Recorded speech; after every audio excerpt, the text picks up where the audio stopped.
ఆదికాండము 41వ అధ్యాయం. ఆదికాండము 41వ అధ్యాయము 53వ వచనం నుండి 57వ వచనం వరకు మార్చి చదువుకుందాం. ఐగుప్తు దేశమందు సమృద్ధిగా పంట పండిన సంవత్సరములు గడిచిన తర్వాత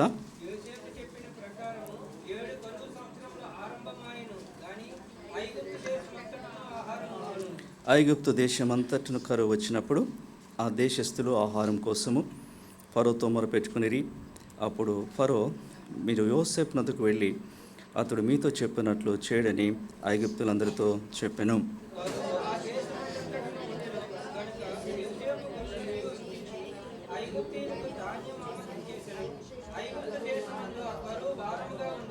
మరియు ఆ కరువు ప్రతి దేశమందు భారమైనందున సమస్త దేశస్థులు యోసేపు నద్ద ధాన్యం కొనుటకు ఐగుప్తునకు వచ్చిరి.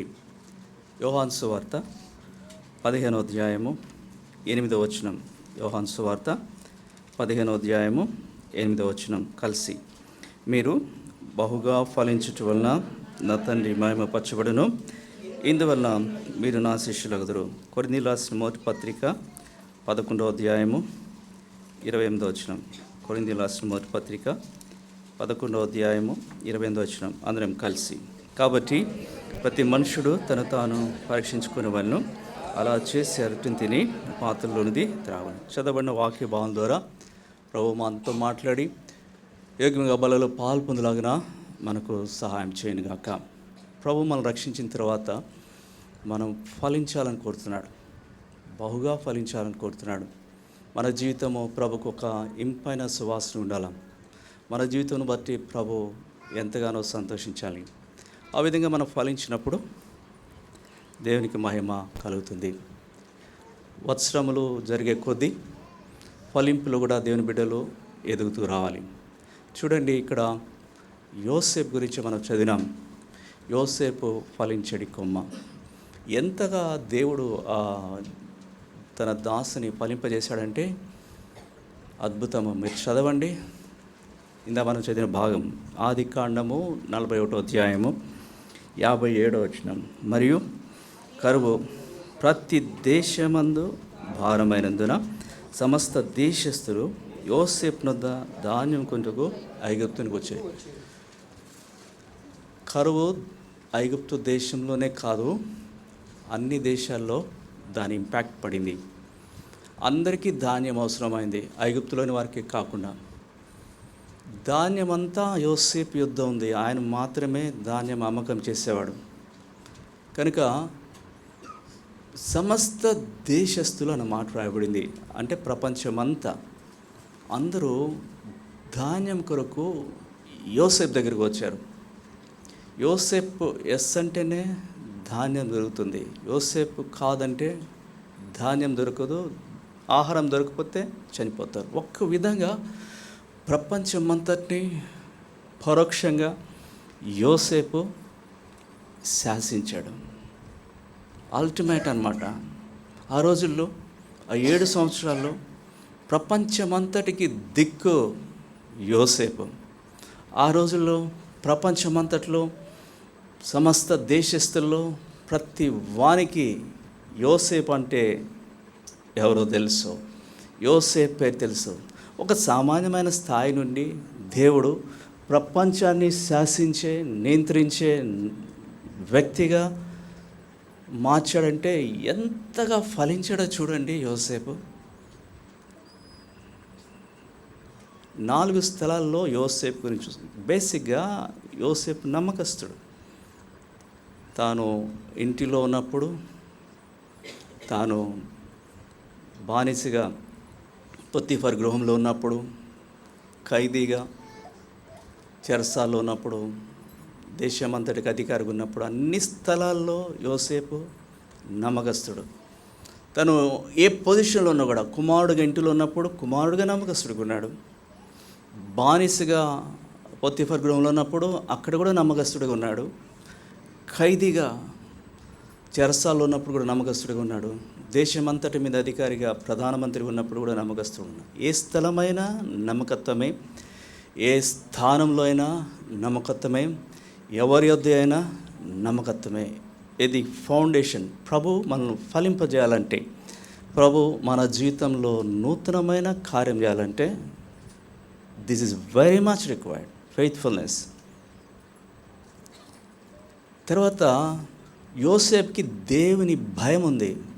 దైవ భయం ఎంతో ఉందంటే భయపడేవాడు పాపం చేయడానికి వణికిపోయాడు. శోధన వచ్చినప్పుడు దేవునికి విరోధంగా పాపం చేసి నేను ఎట్లు మూట కట్టుకుంటాను అంటే దేవుని భయము యోసేపును నియంత్రించింది. ఎందరైతే ఈ 2 లక్షణాలు కలిగిన వారు ఉంటారు, నమ్మకస్తులుగాను దేవుని భయంతో కొనసాగారు ఉంటారు, వారే ఫలిస్తారు, వారే అధికంగా ఫలిస్తారు, వారే బహుగా ఫలిస్తారు, వారే నూరంతలు కల్పిస్తారు. వారి ద్వారానే దేవుని నామం పరచబడుతుంది.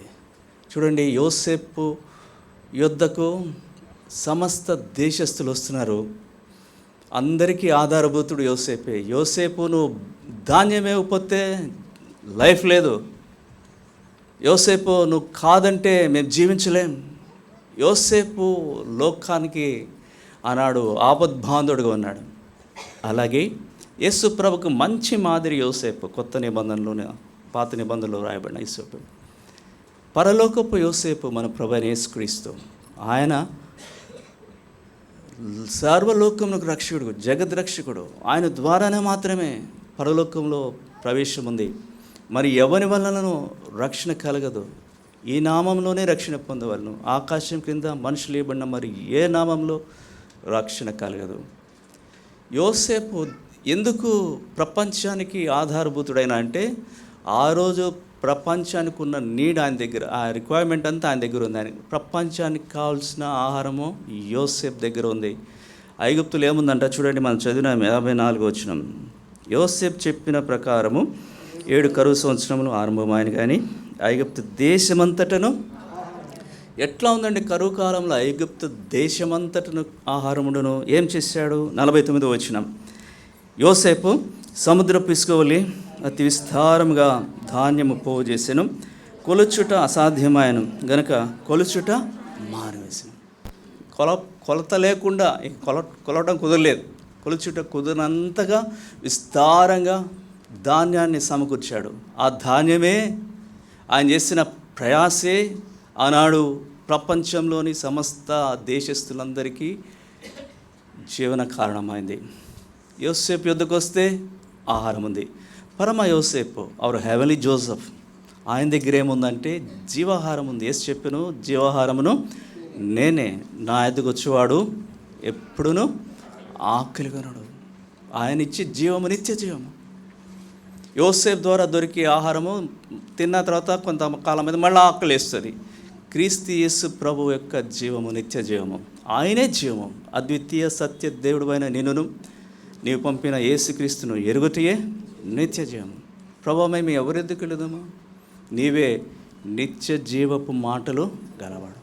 లేఖనములలో నిత్య జీవం కలదని తలంచచ్చు. మీరు లేఖనములను పరిశోధించినట్టు యేసు ప్రభులో నిత్య జీవం ఉంది. యేసు ప్రభు మాటల్లో ఉంది, యేసు ప్రభు లేఖనాల్లో ఉంది. యేసు ప్రభులో సంబంధించిన ప్రతి దాని కూడా జీవయుక్తమైనది, నిత్య జీవార్థమైనది రక్షణ. కాబట్టి యోసేపు దగ్గర సరిపడినంత ధాన్యం ఎట్లా ఉందో ప్రభు యేసుక్రీస్తులో మానవ కోటికి సరిపడిన జీవాహారం ఉంది. తర్వాత యోసేపు ఒక్కడే అండి. యోసేపే ఆ రోజుల్లో వాస్తవానికి ఐగుప్తుకి చక్రవర్తిగా ఫరో ఉన్నాడు. అందరూ కూడా ఆ సమయంలో ఫరో దగ్గరికి వచ్చారు. ఫరో దగ్గరికి వస్తే ఫరో ఏం చేశాడో చూడండి. 55 వచనం, ఆదికాండం 41:55. ఐగుప్తు దేశమంతటా కరువు వచ్చినప్పుడు ఆ దేశస్థులు ఆహారం కోసము ఫరోతో మొరపెట్టుకునిరి. అప్పుడు ఫరో, మీరు యోసేపును వద్దకు వెళ్ళి అతడు మీతో చెప్పినట్లు చేయడని ఐగుప్తులందరితో చెప్పు. ఫరో ఏం రెస్పాన్సిబిలిటీ తీసుకోవట్లేదు. ఫరో అంతా కూడా ఎవరి వద్దకు డైరెక్ట్ చేస్తున్నాడు? యోసేపు, మీరు వెళ్ళండి, నా దగ్గర ఏం లేదు, నేనేం చేయను.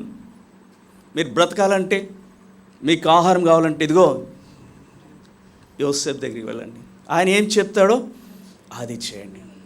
కాబట్టి వారందరూ ఇప్పుడు ఎక్కడికి వస్తున్నారు? ఫరో యొద్ద నుండి యోసేపు దగ్గరికి వస్తున్నాడు. యోసేపు గారు, మాకు ఆహారం ఎంత కావాలా, మీకు ఎన్ని బస్తాలు కావాలా? ఆయన అడుగుతున్నారు, ఆయన దగ్గర పొందుతున్నారు, తీసుకువెళ్తున్నారు, తిని జీవించగలుగుతున్నారు. యోసేపు దగ్గరకు పంపించబడుతున్నారు లోకం.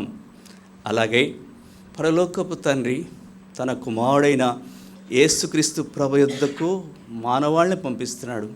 రక్షకునిగా 2020 సంవత్సరాల క్రితం తన కుమారుని పంపించిన తర్వాత తన కుమారుని యొద్దకు ప్రతి మానవుడు రావాలని కోరుతున్నాడు. ఎందుకంటే ఆనాడు ఫరో చక్రవర్తి యోసేపుకు సమస్తమైన అధికారం ఎట్లా ఇచ్చినాడో, పరలోకపు దేవుడు మన పరమ యోసేపు అయిన యేసు ప్రభు కూడా ఏమేమి ఇచ్చినాడు అంటే, ఆయన చదవండి, యోహాను సువార్త 3వ అధ్యాయము 35వ వచనం. యోహాను సువార్త 3:35.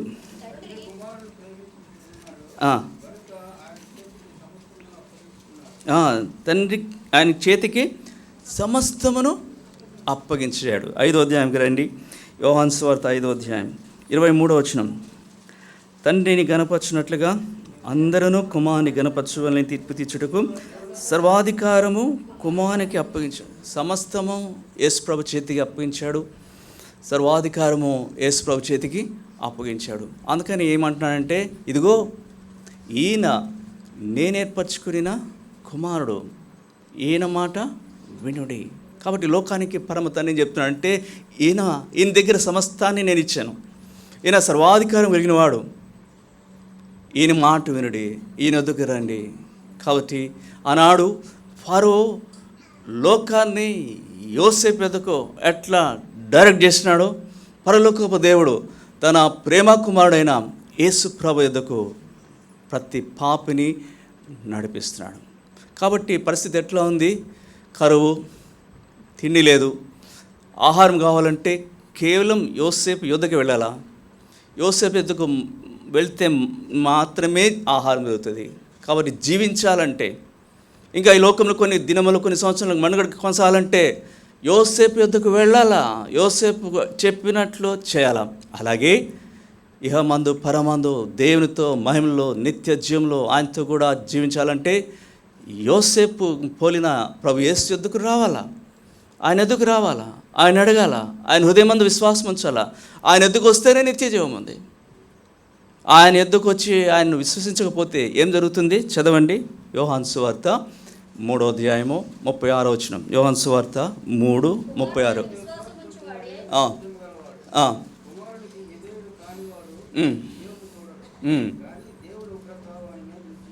అది ప్రభు క్లియర్ కట్గా చెప్పినాడు. ఆయన వస్తే నిత్య జీవం ఉంది, రాకపోతే ఉగ్రత ఉంది. నిర్ణయం మీదే, బలవంతం చేయడు దేవుడు. సహోదరుడా సోదరి, ప్రభు యేసుక్రీస్తు యొద్దకు వచ్చినావా? యేసు ప్రభువును విశ్వాసం ఉంచినావా? ప్రభు యేసుక్రీస్తు వారు ఇచ్చే నిత్య రక్షణ పొందినావా? నీ పాపములు క్షమించబడ్డాయన్న నిశ్చయతను కలిగి ఉన్నావా? యేసు ప్రభు ఇచ్చే నూతన సృష్టిగా నువ్వు చేయబడినావా? లేకపోతే ఉగ్రత అనేది ఉంది. ఆనాడు యోసేపు యొద్దకు రాకపోతే లైఫ్ లేదు, తిండి లేదు. ఈనాడు పరలోకపు యోసేపు యొద్దకు రాకపోతే జీవం లేదు, నిత్య జీవం లేదు, నిత్య రక్షణ లేదు. నువ్వు రావాల్సిందే. ఇంకా నా ద్వారా తప్ప, ఆయన క్లియర్ చెప్పినాడు, నా ద్వారా తప్ప ఎవడును తండ్రి యొద్దకు రాడు. కాబట్టి ఈ అనుభవం లేకపోతే నూతన వత్సరంలో ఈ తీర్మానం చేసుకో. చాలా తీర్మానాలు న్యూ ఇయర్ సందర్భంగా తీసుకొని ఉంటావు. నీ ఫ్యూచర్ గురించి కొన్ని నిర్ణయాలు నువ్వు తీసుకొని ఉంటావు, మంచిదే. నీ హెల్త్ గురించి కొన్ని నిర్ణయాలు నువ్వు తీసుకుని ఉంటావు, మంచిదే. నీ ఫైనాన్స్ గురించి కొన్ని నిర్ణయాలు, ఎక్కడెట్లా సేవ్ చేయాలో, పెట్టుబడి పెట్టాలో తీసుకుని ఉంటావు, మంచిదే. నీ ఫ్యామిలీ మెంబర్స్ కోసం కొన్ని నిర్ణయాలు నువ్వు తీసుకుని ఉంటావు, మంచిదే. అయితే అన్నిటికంటే అవసరమైంది, వీటన్నిటికంటే ముఖ్యమైనది దేవునితో సంబంధాన్ని కలిగి ఉండాలి. పాప క్షమాపణ విషయమై, ప్రభుత్వ సహవాసం కలిగి ఉండే విషయమై, దేవునితో, దేవునింటితో, దేవుని పనితో, దేవుని ప్రజలతో బాంధవ్యం కలిగి ఉండాలన్న నిశ్చిత నిర్ణయం అత్యంత ముఖ్యమైనది. అది లేకుండా ఇవన్నీ కూడా టెంపరీ, ఇవన్నీ సెకండరీ. కాబట్టి సహోదరుడా సోదరి, కొత్త వత్సరంలో ఈ తీర్మానం నీది కాకపోతే ఈనాడే ప్రభు యేసుక్రీస్తునందు విశ్వాసం ఉంచు. ఆయన యందు నిత్య జీవానికి నీవు కూడా వారసుడు కావాలని ప్రభు కోరుతున్నాడు. నువ్వు నశించడం ప్రభు జీతం కాదు. నేడే ప్రభుని యేసునందు విశ్వాసం ఉంచు. యోసేపుని చూడండి, దేవుడు అంత ఎక్కడ కూర్చోబెట్టినాడు తీసుకెళ్ళి, అసలు ఎక్కడ గుంటలో ఉన్నవాడిని లేపడం కాదు, సమభూమి మీద కలపడం కాదు, సమస్త దేశస్థులకు ఆధారమైన వ్యక్తిగా ప్రభు అంత ఫలింపజేస్తాడా దేవుడు ఒక వ్యక్తికి? చేస్తాడు. ఎప్పుడు చేశాడు? ఇంత గొప్ప ఫలింపు యోసేపు జీవితంలో రావడానికి ఏ ప్రాసెస్లో ప్రభు యోసేపు నడిపించాడు? 41వ అధ్యాయం, ఆదికాండం 41వ అధ్యాయం 1వ వచనం. 2 ఏళ్ళు గడిచిన తర్వాత, 2 ఏళ్ళు ఏంటి 2 ఏళ్ళు దేని తర్వాత? ఆ ముందు అధ్యాయం చదివితే రాదు. యోసేపు చెరసాల్లో ఉన్నాడు, అక్కడ 2 చెరసాలు వేయబడ్డాడు. కబ్బేరర్ ఆయనకు యోసేపు కళ చెప్పాడు, ఆ కళ నెరవేర్చబడుతుంది, ఆయన కోల్పోయిన ఉద్యోగం తిరిగి వస్తుంది. కాబట్టి ఆయన మళ్ళా తిరిగి జాబ్లో రెస్టోర్ అవుతున్నాడు. అప్పుడు యోసేపు ఆయనకి ఒక మనవి చేశాడు. 40వ అధ్యాయం 14వ వచనం. కాబట్టి నీకు క్షేమం కలిగినప్పుడు నన్ను జ్ఞాపకం చేసుకొని నా ఇందు కరుణించి ఫరోతో నన్ను గురించి మాట్లాడి ఇంట్లో నుండి నేను బయటికి రప్పించము. వెళ్ళిపోయాడు అతను. ఇక చెరసాలను విడుదల పొంది పానదాయకుడు వెళ్ళిపోయాడు. యోసేపు చాలా బ్రతిమలాడి మనవి చేసుకున్నాడు. అయితే ఆయన ఏం చేశాడు? 23వ వచనం. అయితే పానదాయకుల అధిపతి యోసేపును జ్ఞాపకం చేసుకొని అతని మర్చిపోయాడు, వెళ్ళిపోయాడు. ఇక ఉద్యోగంలో మునిగిపోయాడు. ఈయన గురించి ఆలోచిస్తున్నాడు. అది జరిగి ఎంతకాలం అవుతుంది? 2 ఏళ్ళు. అసలు అంతకుముందు యోసేపు ఎంతకాలం జైల్లో ఉన్నాడో మనకు తెలియదు. ఈ సంఘటన జరిగిన తర్వాత 2 ఏళ్ళు. ఈ 2 ఏళ్ళు ఏం చేస్తుండేవాడు యోసేపు? ప్రతిరోజు జైల్ గేట్ ఎవరు తెరిస్తే బస్సు అనుకుని ఉంటాడేమో, ఆయన రాజుగారితో మాట్లాడి ఉంటాడు, నా విడుదలకు వస్తామో వచ్చి ఉంటారని చెప్పి. అట్లా కావట్లేదు. రోజులు గడిచిపోయినాయి, వారములు గడిచిపోయినాయి, నెలలు గడిచిపోయినాయి, 2 సంవత్సరాలు అయిపోయింది, తనకు విడుదల రాదు. ఈ 2 years పీరియడ్లో చాలా ప్రాముఖ్యమైనది. వేచి ఉన్నాడు. జైల్లో జీవితం అంటే సుఖంగా ఉంటుందా? ఉండదు. ఇనుము అతని ప్రాణమును బాధించను. చదవండి 105వ కీర్తన. 105వ కీర్తన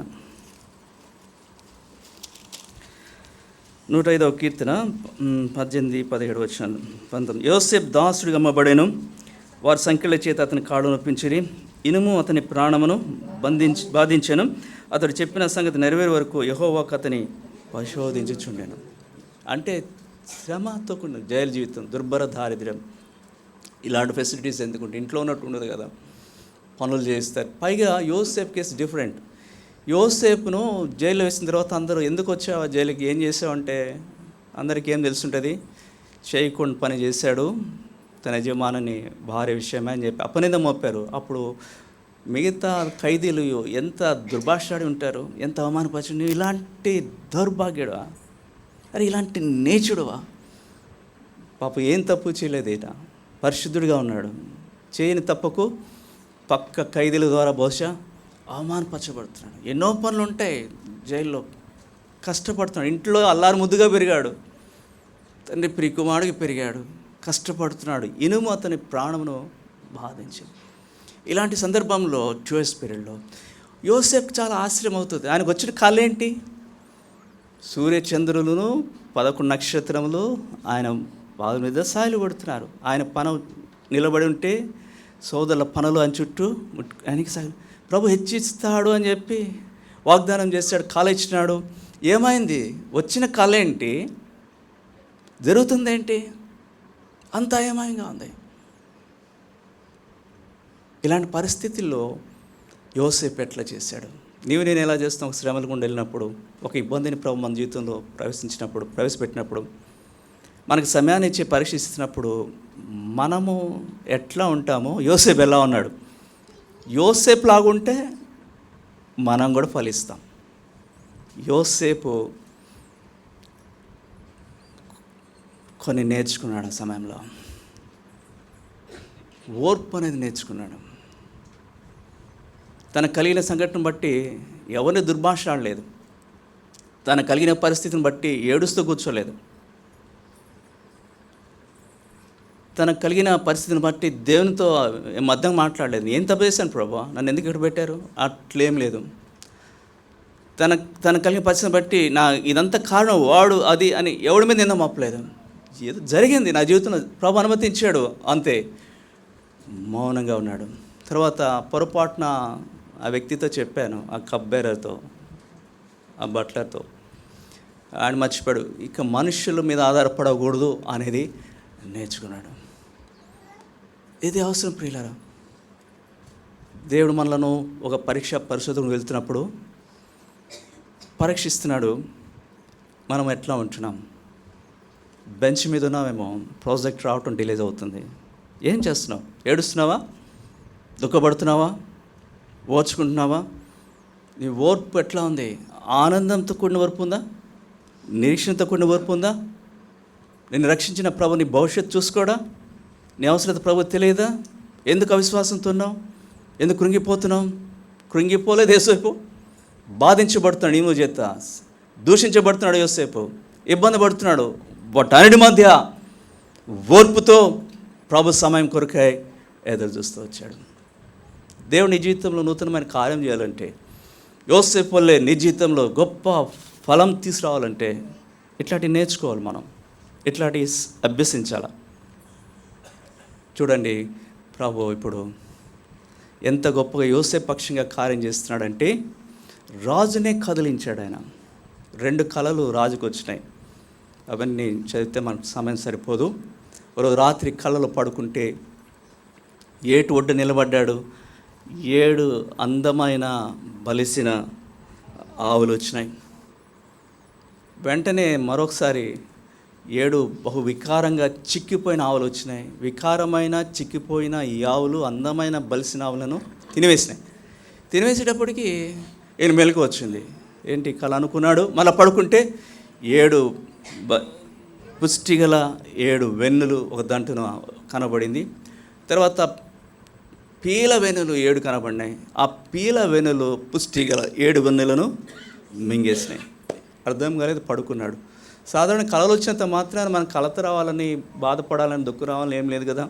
కానీ దేవుడు చూడండి, దేవుని యొక్క అదృశ్య హస్తం ఎలా పనిచేస్తుందో, ఆ కళల ద్వారా దేవుడి రాజులో కలత పెట్టాడు. చూడండి, ఇది వచనం 41వ అధ్యాయము 8వ వచనం. తెల్లవారినప్పుడు అతని మనసు కలవరపడెను గనుక అతడు ఐగుప్తు శకునకాండందరినీ, అక్కడ విద్వాంసులందరినీ పిలువనంపి ఫరో తన కళను వివరించి చెప్పగా వారితో చెప్పిన కానీ ఫరోకు వాటి భావము తెలుపుగల వాడు ఎవడును లేకపోయాడు. ఎంత కలత పడ్డాడంటే ఉండలేకపోతున్నాడు. ఏంటి నాకు వచ్చిన కళలు, అసలు దీని భావం ఏంటి, ఎవరు చెప్తారు? ఆయన దగ్గర కొంతమంది శకునగా అంటున్నారు, జ్ఞానులు ఉన్నారు, విద్వాంసులు ఉన్నారు. ఒక్కళ్ళు కాదు, అందరినీ పిలిపించాడు. దేవుడు చేసిన రెండో కార్యం ఏంటంటే వాళ్ళందరినీ మైండ్ బ్లాక్ చేశాడు దేవుడు. ఎందుకంటే వాడు ఏదో చెప్పచ్చు, కళ అంటే దీనికి ఇంటర్ప్రిటేషన్ ఇట్లా ఉండదని చెప్పచ్చు. అలా చెప్పే దానికి కూడా దేవుడు వారికి అనుమతి ఇవ్వలేదు. వారు నోరు మూసుకొని కూర్చున్నారు, మా కుదరదు, కనీసం ఇలా ఇలా అని చెప్పి కూడా వారు చెప్పలేకపోయారు. రాజును కలత పెట్టాడు. అదే సమయంలో వీరు ఏమి చెప్పకుండా వారిని ప్రభు ఆటంకపరిచాడు. సహోదరుడా, సోదరి, బలమైన దేవుడు శక్తిగల కార్యాలు చేస్తాడు. అవకాశం ఇస్తే, ఆయన కొరకు కనబడితే, ఓర్చుకుంటే, ప్రభు సమయం కొరకై వేచి ఉంటే, చూడండి పనులు ప్రభు చేస్తున్నాడు. ఇప్పుడు సమయం వచ్చింది, 2 సంవత్సరాలు అయింది, కలత పడుతున్నాడు. ఆయన ఏం చేయలేని స్థితిలో ఉన్నాడు. అప్పుడు ఏం జరిగిందంటే చూడండి 9వ వచనం. అప్పుడు పానదాయకుల అధిపతి, నేడు నా తప్పిదమును జ్ఞాపకం చేసుకుంటున్నాను. ఫరో తన దాసుల మీద కోపగించి నన్నును భక్ష్యకారుల అధిపతిని మా ఉభయులకును రాజ సంరక్షక సేనాధిపతి ఇంట కావలించెను.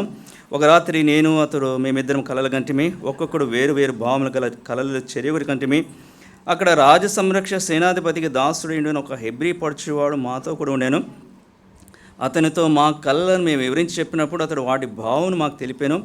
ఒక్కొక్కని కళ చొప్పున దాని భావములు తెలిపాను. అతడు మాకు ఏ ఏ భావం తెలిపినో ఆయా భావముల చొప్పున జరిగాను. నా ఉద్యోగం నాకు మరలా ఇప్పించి భక్ష్యకారిని వేలాడదీయించినని ఫరోతో చెప్పగా, అప్పుడు అతనికి కబ్బేడకి ఏదో వచ్చేసి గుర్తొచ్చింది. వెంటనే జ్ఞాపం చేసుకున్నాడు, రాజుతో ఈ మాట చెప్పాడు. కాబట్టి ఇప్పుడు రాజుకి ఒక వ్యక్తి దొరికాడు. ఎవరు? యోసేపు. యోసేపు తప్ప ఆయనకున్న కలభావం ఎవరు కూడా చెప్పలేరు. ఇప్పుడు సాధారణంగా ఒక ఖైదీ రాజు ముందు ఈయన చక్రవర్తి నిలబడగలడా? నిలబడలేడు. ఒకరున్నారండి, మీకు వచ్చిన కళలన్నీ చెప్పుకోవాలి. ఎవరు? మంత్రుల గురించి ఆలోచించాడు, మంత్రులు కాదు. జ్ఞానుల గురించి ఆలోచించాడు, జ్ఞానులు కాదు. ఎవరు? ఒక ఖైదీ. ఖైదీనా? ఒకడున్నాడండి. ఎక్కడున్నాడు? ప్యాలెస్లో ఉన్నాడా? ఎక్కడున్నాడు? జైల్లో ఉన్నాడా? మామూలు పరిస్థితుల్లో అయితే ఇది సాధ్యం కాదు. జైలు నుండి ఒక ఖైదీ రాజు ముందు నిలబడలేడు. మరి ముఖ్యంగా ఫరో లాంటి నియంత చక్రవర్తి ముందు నిలబడలేడు. సమయం అలాంటిది, అతనికి చాయిస్ లేదు.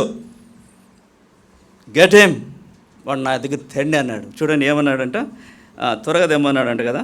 14 వచ్చిన ఫరో యోసేపును పిలువనంపాను, కాబట్టి చెరసాలలో నుండి అతను త్వరగా రప్పించి అతడు క్షౌరం చేయించుకొని మంచి బట్టలు కట్టుకొని ఫరో యొద్దకు వచ్చాడు. ఈ సమయం కొరకే ప్రభు ఆయన నిర్ణయించాడు. ఈ సమయం కొరకు 2 ఏళ్ళు గడిచినాయి.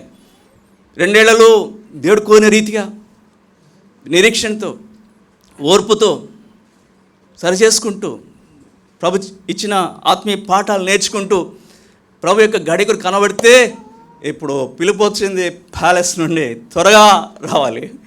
వద్దునే లేచాడు. ఇక క్షౌరం చేయించుకున్నాడు. పాపం ఎంత పెరిగిపోయిందో. మంచి బట్టలు కట్టుకున్నాడు. ఖైదీ వస్త్రాలు ఇస్తారు కదా, అవి తీసేసి రాజు. సహోదరుడా, సహోదరి, దేవుని సమయం కొరకు కనిపెట్టాలి. ప్రభు ఎప్పుడు కూడా ఆలస్యం చేయడు. ప్రభు ఎప్పుడు కూడా తొందరపడ్డాడు కూడా.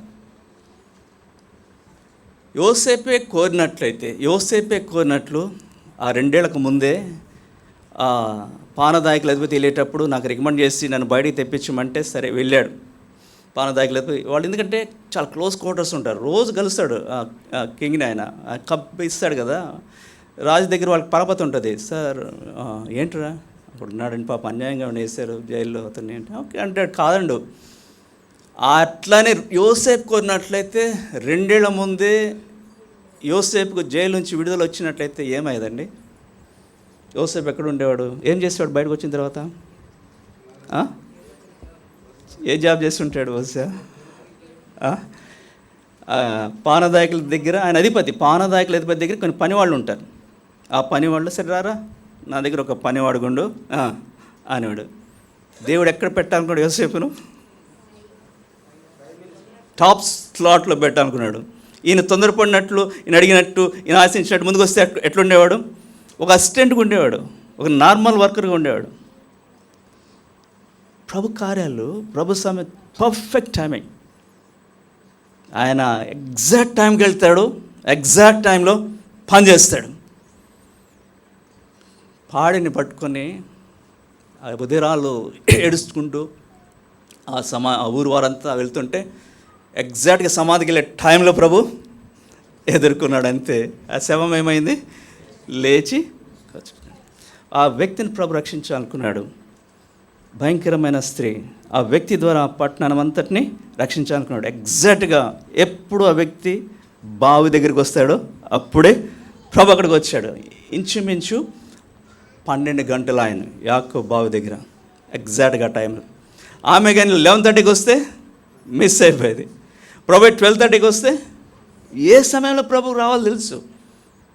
ఆయన 4వ జామున వారెద్దకు నడుచుకుంటూ వచ్చాడు. ఏమైంది? ఆ బోట్ అంతా ఆ అలల చేత కొట్టబడుతుంది. 3వ జామున రాలేదు, 4వ జామున. ఎప్పుడు రిక్వైర్మెంట్ ఉందో, ఎప్పుడు నీడ్ ఉందో, right on the time. God will never be early, at the same time God will never be late. It does right on the time. సమయంలో చేస్తాడు. Perfect time. ఒక్క నిమిషం ఆలస్యం కాదు, ఒక నిమిషము ముందు కాదు. యోసేపు వీడి గురించి దేవుడు ఇంత ఉన్నతమైన సంకల్పం కలిగి ఉంటే, అరే ఎందుకు త్వరపడుతున్నావు? చిన్న ఉద్యోగం కొరకే, మెన్యల్ జాబ్ కొరకే. శ్రేష్టమైనది, ఉత్తమమైనది ప్రభు ఏర్పరిచాడు. చాలాసార్లు మనం కూడా శ్రేష్టమైనవి దేవుడు మన కొరకు ఏర్పిస్తే దేవుని సమయం కొరకు వేచి ఉండక తొందరపడి సెకండ్స్తో సరిపెట్టుకుంటారు. శ్రేష్టమైన కోల్పోతాం. వేగన వేచి ఉంటే యోసేపు వేచి ఉన్నాడు, ప్రభు ఏర్పరిచే శ్రేష్టమైంది ఆయన పొందినాడు. సరే, ఇప్పుడు యోసేపును రాజు దగ్గర తీసుకొచ్చారు. రాజు యోసేపును అడుగుతున్నాడు. చూడండి 15 వచనం, ఆదికాండం 41:15. ఫరో యోసేపుతో, నేను కలగంటిని, దాని భావమును తెలుపగల వారు ఎవరును లేరు. నీవు కలను వినడల దాని భావమును తెలుపగలవని నిన్ను గుర్చి వింటినని అతనితో చెప్పినది. యోసేపు, నీ గురించి అందరు చెప్తున్నారు, నాకు వచ్చిన కల భావం ఎవ్వరు చెప్పలేకపోయారు. ఒకవేళ చెప్పగలిగితే అది కేవలం నీవు మాత్రమే, నువ్వే చెప్పగలవు అంటే. యోసేపు సాధారణంగా ఏం చెప్పాలంటే, ఇలాంటి ఎక్స్పీరియన్స్ ఉందా అంతకుముందు యోసేపుకి? ప్రయర్ ఎక్స్పీరియన్స్ ఉంది కదా, అంతకుముందే చెప్పాడు కదా. అలా ఇంకెంతమంది చెప్పాడో తెలియదు. ఆయన చెప్పినది ఎగ్జాక్ట్గా జరిగిందా లేదా? జరిగింది. అలాంటప్పుడు యోసేపు ఏమనాలా? ఇది ఎంతండి చెప్పేస్తాను. అంతమంది చెప్పాను, మీ బట్టలను అడగండి, చెప్పండి ఎగ్జాక్ట్ జరిగిందా లేదా. మీ బ్యాకర్ని అడగండి, ఎగ్జాక్ట్ జరిగిందా లేదా. ఇదెంతండి, ఆఫ్టర్ ఆల్ నాకు అనుభవం అండి, నాకు అనుభవం ఉందండి, ఇలా చెప్పచ్చు. మనమైతే అలా గంతులేస్తాం. యోసేపు అలా చెప్పలేదు. ఎంత చక్కటి మాట చెప్పినాడండి. చూడండి 15 వచనం, యోసేపు, అది నా వల్ల కాదు. నీ వల్ల కాదా? అది నీ వల్లనే అవుతుందని అందరూ చెప్తున్నారా? నీ వల్లనే ఇది జరుగుతుంది అందరూ చెప్తున్నారు. యోసేపు అంటున్నాడు, రాజా అది నా వల్ల కాదు. ఎంత తగ్గింపండి, ఎంత దీనత్వం అంది. ప్రభు నిన్ను హెచ్చించాలంటే, నీ జీవితంలో గొప్ప ఫలం ప్రభు తేవాలంటే, బహుగా ఫలించేవాడు ఉండాలంటే దాగి ఉండు, తగ్గించుకో. నీకు ఉండొచ్చు, గిఫ్ట్స్ ఉండొచ్చు, నీకు టాలెంట్స్ ఉండొచ్చు, నీకు ఎక్స్పీరియన్స్ ఉండొచ్చు. Even then humble yourself. గంతులేదు, బయటకు ఎక్స్పోజ్ అవ్వద్దు, వెనక్కు దాగిపో. నా వల్ల కాదు. ఇలాంటి వారు ప్రభుకు కావాలి. అప్పుడు యోసేపు ఒకవైపు తను తాను తగ్గించుకుంటూనే రెండో వైపు ఏం చేశాడంటే, చదవండి. యోసేపు, అది నా వల్ల కాదు, దేవుడే ఫరోకు క్షేమకరమైన ఉత్తరం ఇచ్చునని ఫరోతో చెప్పాను. వెంటనే దేవుని వైపు చూపిస్తున్నాడు. ఆ రాజేమో చక్రవర్తి ఏమో ఆశతో, ఆయనకున్న ప్రాబ్లం అలాంటిది. యోసేపు ఏం చెప్తాడా, ఏ భావం చెప్తాడా అంటే, యోసేపు ఎట్లా ఉందంటే, రాజా ఎందుకు నా వైపు చూస్తున్నారు, నాలో ఏముంది, నా వల్ల కాదయ్యా, నేను కాదు, ఇదిగో దేవుడే. ఆయన అటెన్షన్ అంతా డైవర్ట్ చేస్తున్నాడు.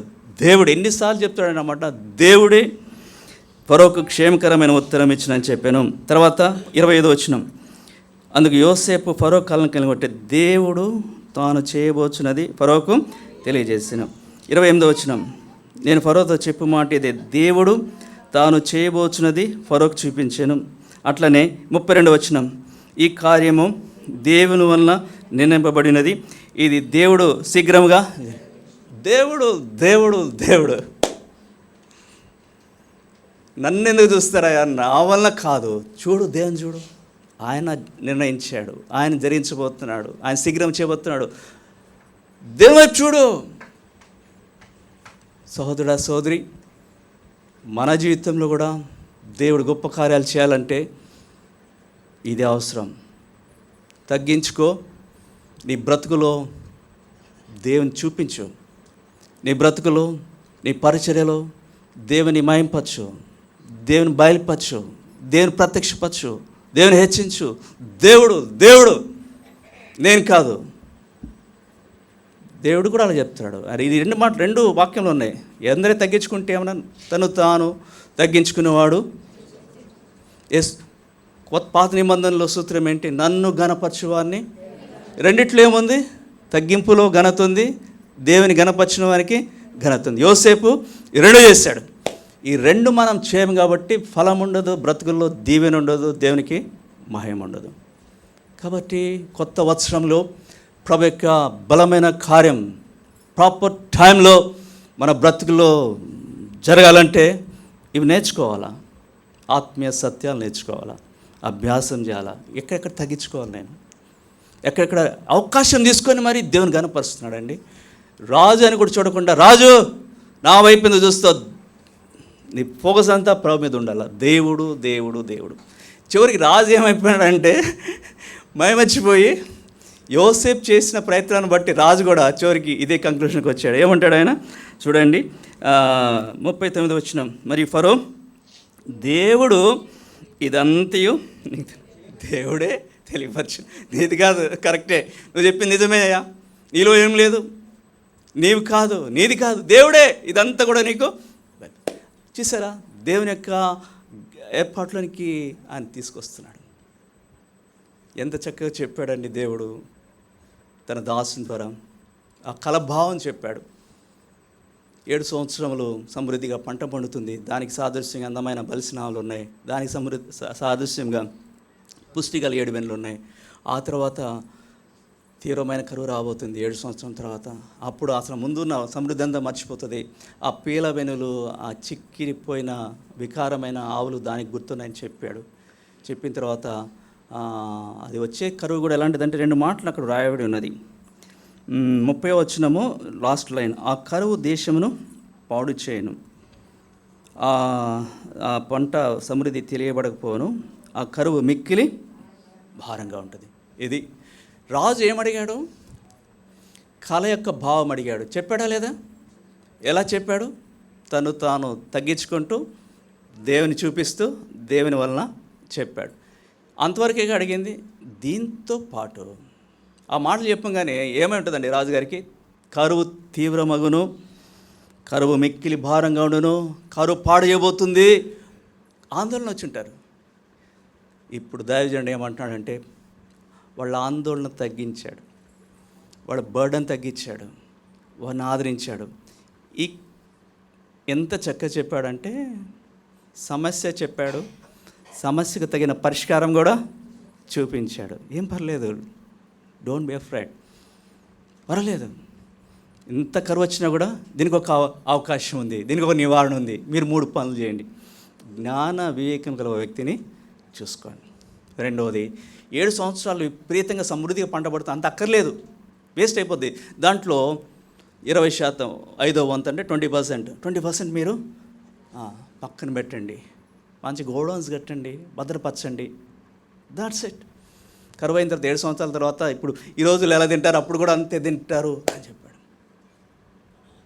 అడిగింది భావంతో పాటు సమస్యను అధిగమించే రీతిగా, ఆదరించే రీతిగా, భయమును పారదోలేని రీతిగా, ఆదరణ కలిగించే రీతిగా, బలపరిచే రీతిగా దేవుడు తన దాసుని ద్వారా పరిష్కారం కూడా చూపించారు.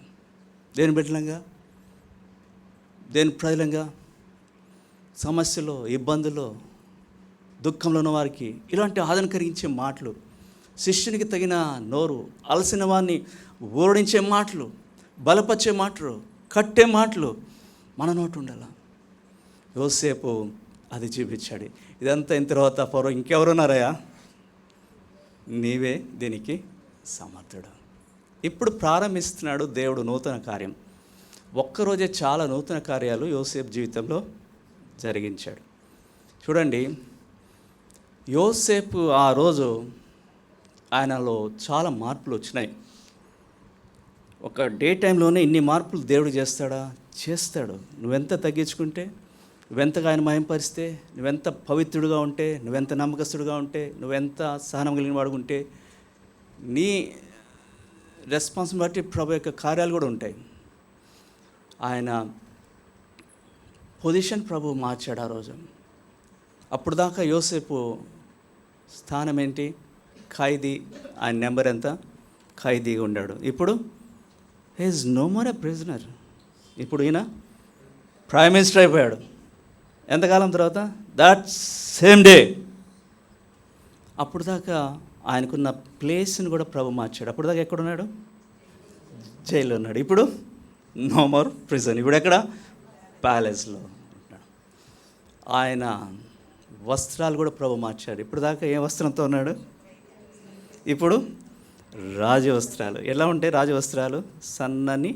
సన్నపు నారు బట్టలు వేయబడతాయి. యోసేపు జీవితంలో 4 రకాల వస్త్రాలు ఉంటాయి. ఇంటిలో వాళ్ళ నాన్నగారు ఏ వస్త్రం ఇచ్చాడని ప్రేమించి? విచిత్రమైన నిలువుటంగి ఇచ్చాడు. బానిసగా అమ్మబడినప్పుడు బానిస వస్త్రము వేయబడింది. చెరసాల్లో వేయబడినప్పుడు ఖైదీ వస్త్రాలు. ఇప్పుడు రాజు వస్త్రాలు. ఎప్పుడు ఎంతకాలం పట్టింది? కొన్ని అవర్స్లోనే. ఆయన పరిస్థితి ఎంత ప్రభు మార్చాడంటే, జైల్లో ఉన్నప్పుడు ఈయన అందరికీ పరిచయం చేసేవాడు. చెరసాల అధిపతికి వీళ్ళకి హెల్ప్ చేస్తే ఏమని పనులు చేసి పెట్టాడు. ఇప్పుడు పరిస్థితి మారింది. ఈయనకి హెల్పర్స్ దొరికారు. అసలు ఈయనకి ఎంత గౌరవం అండి. రథం మీద ఎక్కితే 43 వచనం, తన రెండవ రథం మీద అతను ఎక్కించను. అప్పుడు వందనం చేయడని అతని ముందర జనులు అందరూ వందనాలు చెప్తున్నారు, ఊరేగిస్తున్నారు. ఒకప్పుడు అందరి కాళ్ళ దగ్గర పనిచేస్తున్నాడు జైల్లో, ఇప్పుడు ఊరేగించబడుతున్నాడు. ఇప్పుడు ఈయనకి అధికారం ఇవ్వబడుతుంది. ఎక్కడెక్కడ ఈయనకి అధికారం ఇవ్వబడింది? ఎటువంటి అధికారం ఈయనకి ఇవ్వబడింది? చూడండి, 40వ వచనం. ఫరో చక్రవర్తి అంటున్నాడు, నీవు నా ఇంటికి అధికారివై ఉండేవాళ్ళు. తర్వాత 41వ వచనం, మరి ఫరో చూడము, ఐగుప్తు దేశమంతటి మీద నిన్ను నియమించున్నాను. ఇంటి మీద అధికారం అంటే ఫరో ఇంటిలో వాళ్ళ పిల్లల మీద కూడా అధికారం ఏంది. ఫరో ఇంటి సేవకుల మీద కూడా అధికారము యోసేపుదే.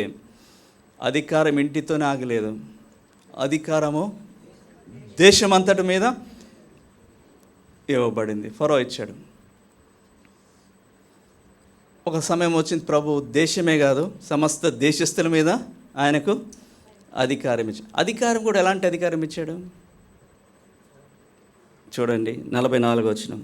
మరి ఫరో యోసేపుతో, ఫరో నేనే ఆయనను నీ సెలవు లేక ఐగుప్తు దేశమంతటను ఏ మనుషుడును తన చేతినైనను కాలినైనను ఎత్తకూడదు. Absolute authority. కిక్రం అనకూడదు, ఎవడు కాలు ఎత్తకూడదు, చెయ్యి ఎత్తకూడదు. యోసేపు పర్మిషన్ లేకుండా. యోసేపు ఎస్ అంటే ఎస్, యోసేపు కాదంటే కాదే. అంత అధికారం ఇంటి మీద, దేశం మీద. ఒక సమయం వచ్చింది, దేవాది దేవుడు లోకమంతటి మీద అధికారిగా చేశాడు. రాజు తన సొంత ఉంగరం తీసి యోసేపు పెట్టాడు. రాజు తన రథం మీద యోసేపు. రాజుకు సంబంధించినవన్నీ ఈ ఖైదీ వశమైనవి. ఇది ప్రియ సోదరి సోదరుడా, ఇవన్నీ నూతనమైన మార్పులు కదా. ఎప్పుడు జరిగిందండి? ఎంత త్వరగా జరిగిందండి? 24 అవర్సా? కాదు. ఆ రోజు మార్నింగ్ ఎక్కడ ఆయన నిద్రలో లేచాడు? చెరసాల్లో. ఆ ఈవినింగ్ ఎక్కడ పడుకున్నాడు? ఆ మార్నింగ్ బ్రేక్ఫాస్ట్ ఎవరితో చేశాడు? ఖైదీలతో. ఏం పెట్టుంటారు? ఈవినింగ్ డిన్నర్ ఎవరితో చేశాడు? ఫరోతో. రాజు విందు సేమ్ డే. God's timing. ఇంత గొప్పగా ఫలింపజేస్తాడా దేవుడు? ఎస్, అవకాశం ఇస్తే. సహోదరి సహోదరుడా, ప్రభువుల నీ జీవితం పరీక్షించుకుందాం. ఎందుకు మన జీవితంలో ఫలం లేదు? ఎందుకు మన జీవితంలో ఆశీర్వాదాలు లేవు? ఎందుకు మన జీవితంలో దేవుని కార్యాలు లేవు? సంవత్సరం పొడుగు అంతే గడిచిపోతున్నాయి, అంతే సంవత్సరాలు. బ్రతుకుల్లో మార్పు లేదు, భక్తిలో మార్పు లేదు, శక్తిలో మార్పు లేదు, దీవెన లేదు, జీవం లేదు, అభిషేకం లేదు, అభివృద్ధి లేదు. ఎక్కడ వేసిన గొంగుళి అక్కడ ఎందుకు ఉంది? మరి యోసేపు ఎందుకు అంత త్వరితంగా హెచ్చింపడ్డాడు? ఈ 5 మన జీవితంలో సరిగా లేవు. యోసేపులు నమ్మకస్తులుగా ఉన్నామా? ప్రతి స్థలంలో అక్కడక్కడ డిబేట్ అవుతున్నామా? యోసేపులే పాపం విషయమే భయపడుతున్నామా? పవిత్రత కాపాడుకుంటున్నామా? ఎందుకు అలా చూస్తున్నావు నువ్వు? ఎందుకు నువ్వు అలా వ్యర్థమైన మాటలు మాట్లాడుతున్నావు? ఎందుకు అపవిత్రమైన వాడికి నీ జీవితంలో ఎంటర్టైన్ చేస్తున్నావు? అలాంటప్పుడు నీ బ్రతుకుల్లో దీవెన ఎలా ఉంటుంది? ప్రభు నేను పవిత్రపరిచాడు, ప్రభు నేను నూతనపరిచాడు. నువ్వు పరిశుద్ధుడిగా బ్రతకవా? నీ సాక్ష్యాన్ని కాపాడుకోవా? ప్రభు కొరకే రోషంతో జీవించవా? యోసేపులు ఎందుకు ఓర్చుకోలేకపోతున్నావు? యోసేపులే ఎందుకు నువ్వు తగ్గించుకోలేకపోతున్నావు? యోసేపులే పదే అవకాశం తీసుకొని మరి దేవుని ఎందుకు నువ్వు ప్రాజెక్ట్ చేయలేకపోతున్నావు? ఎప్పుడు నిన్ను ప్రాజెక్ట్ చేసుకోవడం సరిపోతుంది, నీ ఫ్యామిలీని ప్రాజెక్ట్ చేసుకోవడం సరిపోతుంది, నీ మినిస్ట్రీని ప్రాజెక్ట్ చేసినా సరిపోతుంది. నీకున్నదే చెత్త చూపించద్దు, ప్రభుని చూపించు, ప్రభు యొక్క శక్తిని చూపించు. అప్పుడు ఫరో కూడా నిజమే దేవుడే ఇదంతా కూడా జరిగించాడు అని చెప్పి. కాబట్టి నూతన వస్త్రం సహోదరా సహోదరి, దేవుడు తప్పనిసరిగా నేను ప్రేమిస్తున్నాడు. ఈ వాగ్దానము, ఈ వాక్యం మన మధ్యకి తెచ్చాడంటే మన జీవితంలో కూడా రాను దినాల్లో ఇలాంటి నూతనమైన అద్భుతాలు ప్రభు చేయబోతున్నాడు. నూతన వస్త్రంలో నూతన అధ్యాయం మన జీవితంలో దేవుడు ప్రారంభిస్తాడు. ప్రొవైడెడ్ యోసేపు వలె ఈ 5 అంతల శ్రేష్టమైన ఆత్మీయత కలిగి ఉంటే అనుభవాలు మనవిగా కూడా ప్రభు చేస్తాడు. అటువంటి ధన్యత ప్రభు మనకు అనుగ్రహించును గాక.